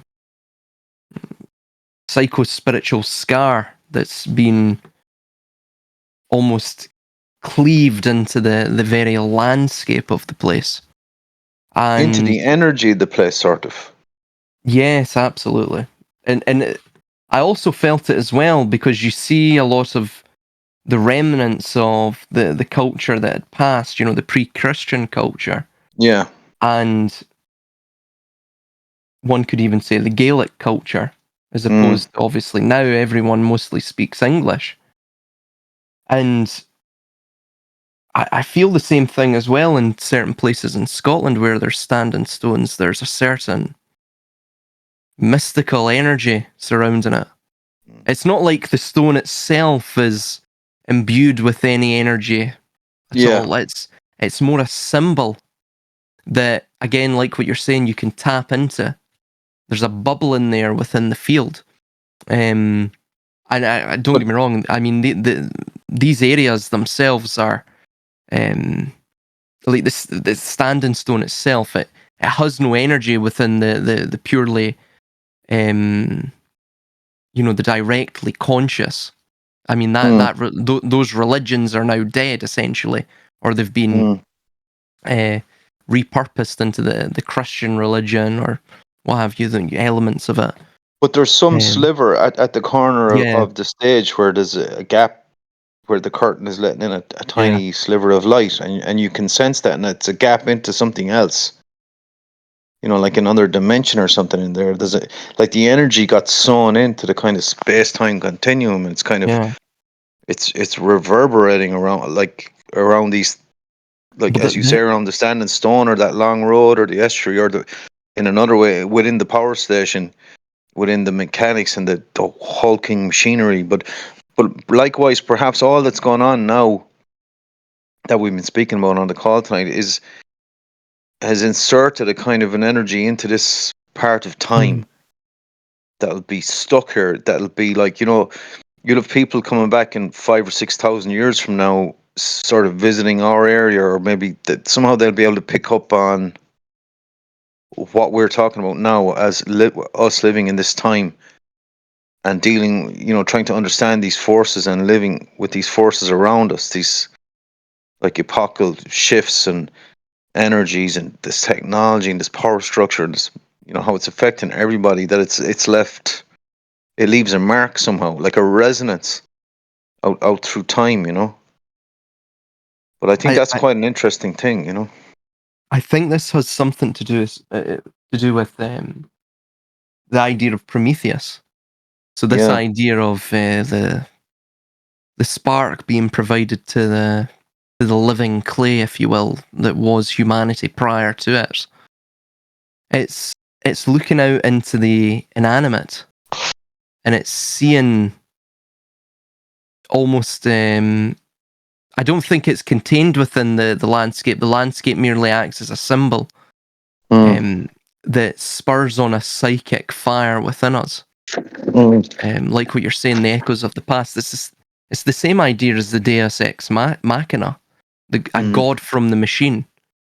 So it's like the nuclear power plant and everything surrounding it. All of Yeah. the new scientific ideas, the way it views the world and attempts to materialize the world, and the superstition of materialism, essentially. I think this empirical superstition itself has created a religion which itself has established these places as energetic vortexes, essentially, like what you're stating. You feel it. You feel that sort of cold Ahrimanic thing, that energy there. And it's very similar as well to John Dee's ideas surrounding Coronzom, this the literal dweller of the abyss. And of course, Coronzom is potentially a compound in Enochian, which means the counting of generations. So you have this idea of time. It's a deity of time and things like that. So I think the abyss provides us, or these creatures of the abyss. And of course, the abyss is our own psyche, the recesses of our psyche, the cave, if you will. It projects out onto the world an ancient memory that's probably contained within our blood. And psychological scars that are passed on generationally, like an epigenetic memory. I think it projects that onto the landscape. And I think, for example, symbols like that famine road and such, and everything else that goes, all of the other geographical scars of the landscape, it's all reflections, psychic reflections, which sort of spur on or produce a certain feeling within us, or a certain sense of, well, there's something else there, or perhaps we're projecting things like Ahriman, like an egregore, as Arman states. It's interesting. But yeah, I do think that's sort of all of that electricity. There probably is something going on there. All of the electricity it produces, all of that static, everything like that. Especially in a nuclear power plant, data center as well. It must establish a ghost within the machine, if you will. But there's a kind of a strange thing here, like, because you're talking about something now that's very effervescent, actually kind of difficult to understand or even verbalize. But in essence, it's something far more. It is the hyper real, because it is the most real experience, perhaps, because it's where consciousness crosses over into spirit and interacts with matter. So you kind of only ever get it on a kind of a taste, a kind of a scent in the air that it's like a dream you kind of half remember, and you wake up and you want to remember, but you kind of can't remember because it's just out of reach, and you're like, oh, what was it again? And it's like this sensibility is just out of reach, but these resonances are very profound experiences for us on a very deep level. And I think there's something in that with regard to what we're seeing now, this massive machine that's generating this new reality, that's propelling, that it is leaving a resonance and a kind of a mark in the ether, like it's opened a gap in the ether, and it's something is coming in a sense, that we can feel. But it's also somehow, I think, to conceive of it in that way somehow gives us a kind of a control back over it. Because I think that's maybe where we need to start in maybe in a way, think of it in that kind of metaphysical, in those metaphysical terms, because it's that's where perhaps we can take some power back. We have to understand it as best we can at its deepest level. Because if we do, then it sort of ends up, we can do a chaos magic thing on it where it kind of ends up empowering us, perhaps, in a way. Yes. Because we've sort of parked it, but we've also put it into its place in history, in space and time. And we said to it, you belong there. You're just another rock in the garden, or another aspect of space-time, or of existence, or history, or the movement of things. And we understand you in your place. because we're bigger than space time. You know, you have to kind of trip into your own spirit to get that viewpoint. You have to understand yourself to be, as we said in previous conversations, a fractal of the divine, of the infinite. And like once you take that, sit on that shelf and look from that point of view, you see it then in that sense. So that makes you the sorcerer in that moment. Like, I don't know I if that. think you've touched upon something that's very profound. Being the sorcerer in that sense is far more powerful than being the king. Mm, You wield the power without actually directly touching the power, if that makes sense. mm, The power is a corrosive thing. It is the literal nexus point of entropy.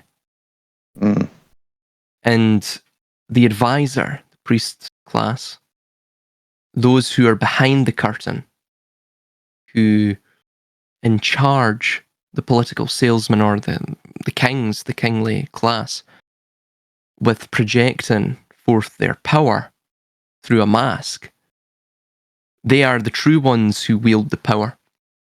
And it's better to be that archetype, the archetype of the hermit or the sorcerer, as you mentioned, than the king. But I want to mention as well that I think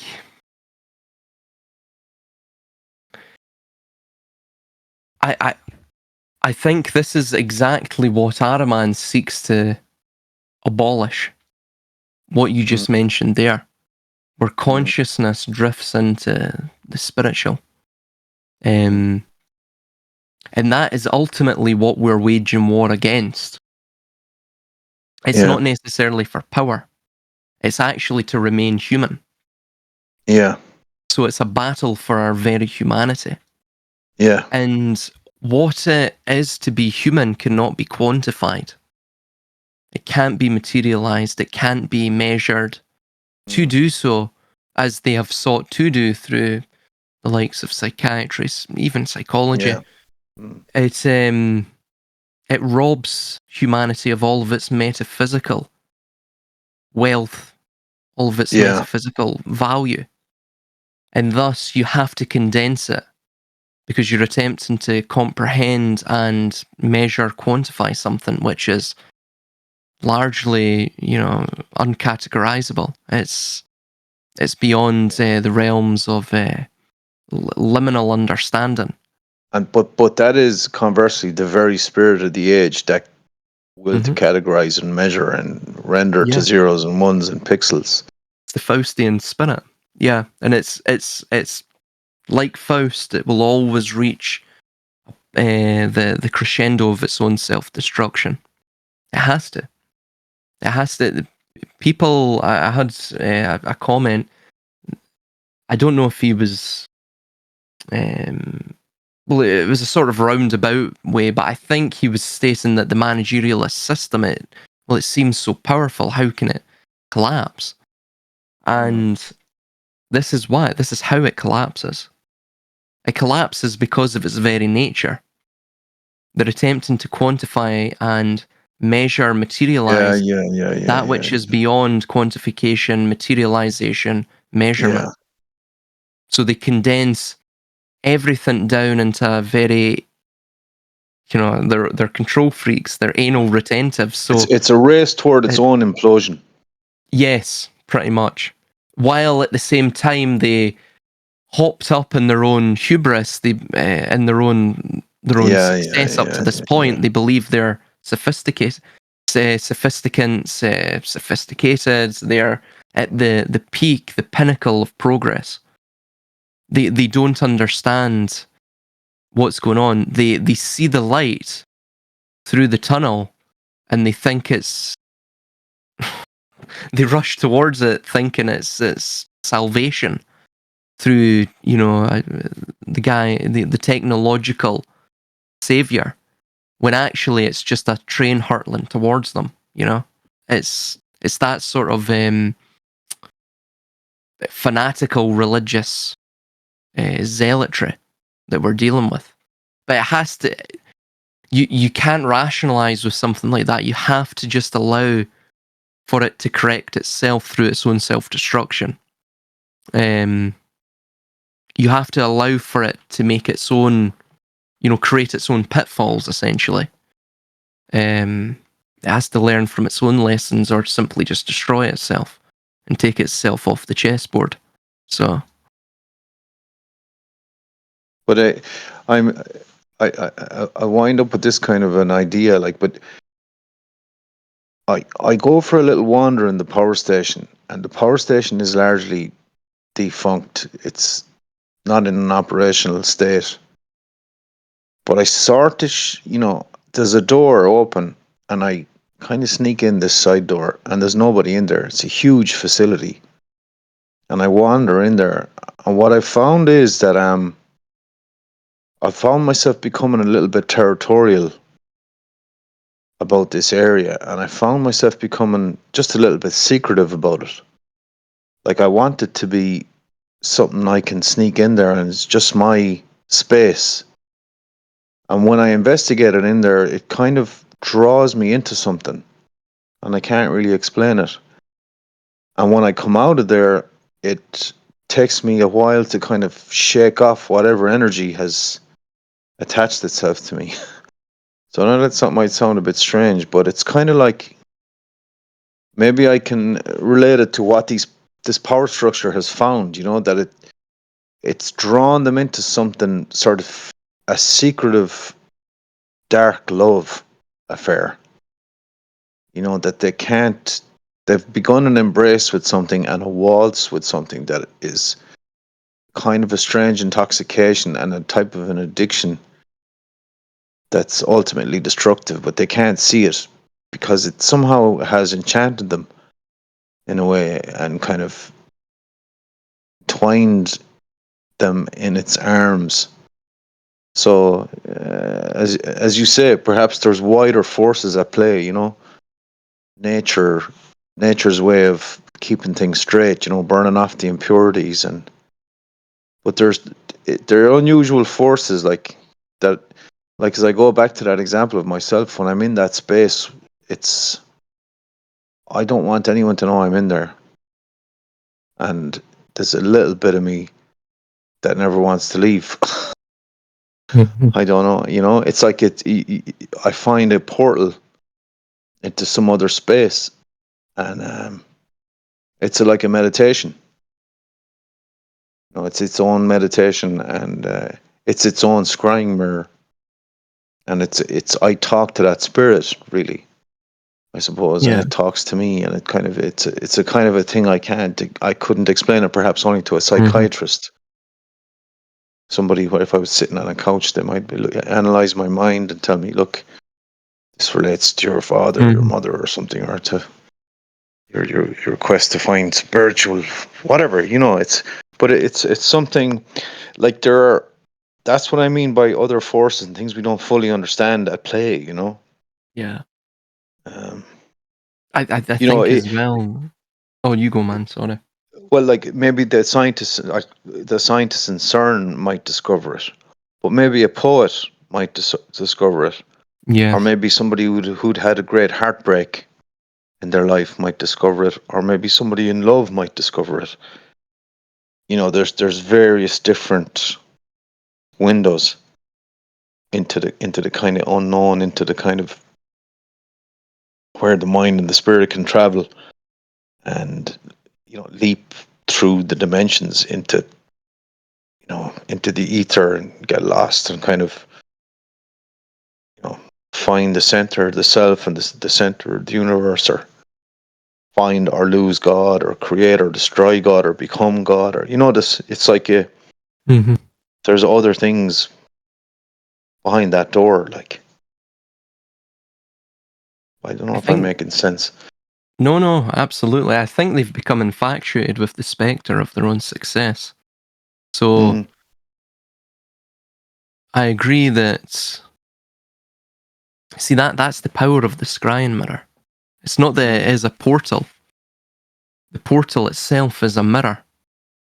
Mm. I think it's a mirror which reflects back at us, or provides us the opportunity to reflect back upon ourselves, to contemplate our own, or to be alone with our own thoughts, is a better way of describing it. And once we're alone with who we are, in deep, almost meditative silence, and all our focus is drawn to the abyss. Like Koronzom, that dweller of the abyss, the psyche itself, once it dwells in that, it begins to conjure forms like almost a prisoner's cinema. And the forms that it conjures begin to become more and more real. Yeah. The more that we isolate ourselves within that, the confines of that black monolith, and all potentiality is then cast to that void in a sort of psychic transmutation. I think that's exactly what they've I think that describes hubris, if you will. You know, once you're isolated, like what you're mentioning, you want to be isolated. Yeah. Because I know from my own experience, I prefer being alone with my own thoughts than I do with, conversing with a large group of other people. Yeah. There's something, deeply serene, tranquil, even about it. There's an equanimity to be found within the deep and vast abode of silence and profundity. And of course, I think that's why people go to outside into nature as well. They try to find that same serenity to capture it. And I think it's something to do with an echoing of us seeking after the true state of what God is, the first principle, the first, the prima state. I think I think there's an intoxication to be had there, Yeah. like what you're saying, and I think that's exactly what's happened to them. But the problem is, when you dwell in that for too long and you're not grounded, and you're again isolated, Yeah. things come out of that abyss, man, that will literally capture you. It will eat you whole. It will Yeah. capture your psyche, and before you know it, you're a slave to the establishment of a machine which will digitize or electronically or electromagnetically manifest something that has latched onto you like some sort of psychic parasite, and it seeks for It's you to make a home for it in this yeah. world, a vessel for it in this world. Possession. Possession. Yeah. But it's such it's a fine line then between like possession and enlightenment. Like, Yeah. it's like that heady, you spin the coin, you're going to end up at one or the other. It's kind of like your spirit is up for grabs or is up to be released and free. And it's like that whole realm of where those things occur is, I think, it's active now, very active, isn't it? In this reality, Mhm. at this time. So Oh yeah, certainly. Certainly. Oh, it's extremely active, yeah. anyway, man, I think I'm gonna start to wind down here tonight now. Maybe. Yeah, me too, man. Good Well, chat, that was man. it was a great chat. I'll probably upload this one. That was very good indeed. Yeah. Yeah, there's a lot in it. It's like trying to take the temperature of the time you're in. Sometimes you can't. I can't sometimes because you just can't because it's too much and you're too busy and you're working and you can't kind Yeah, of, you don't have a handle on it yourself. but then sometimes a moment comes where you go, okay, you know what I mean? It's like jamming, man. Yeah, exactly. I sometimes think it's good like that, wander off into the shadows a bit and see what comes. Stuff you can find stuff there that's becomes more meaningful than what you think, if you know what I mean. Or Exactly. it gives sense to things. Yeah, that's why I like these discussions. Yeah, absolutely.